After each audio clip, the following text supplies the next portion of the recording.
In this video, I'll show you how to create custom fields in Jira.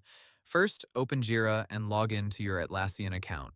Before you begin, make sure you have Jira admin permission because custom fields are usually managed from the main administration settings. Custom fields are useful when the default Jira fields are not enough for your workflow.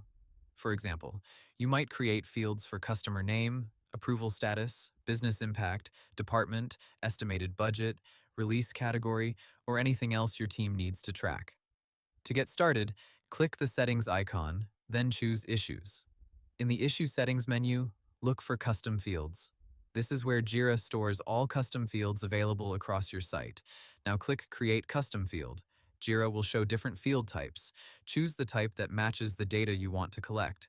For example, choose a text field for short written answers, a paragraph field for longer notes, a date field for deadlines, a number field for values, or a drop-down field if users should choose from fixed options.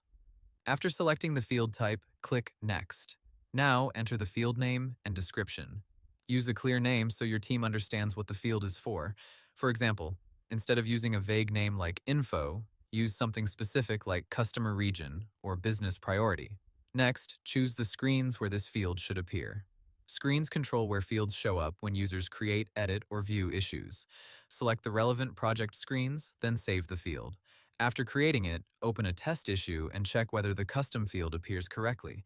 If it does not appear, review the screen configuration and make sure the field was added to the right screen. You can also add the field to issue layouts, filters, reports, and automation rules depending on how your team wants to use it. Try not to create too many custom fields, because this can make Jira harder to manage. Keep your fields simple, useful, and consistent. Hope the tutorial was helpful. Subscribe to my channel and see you in the next video.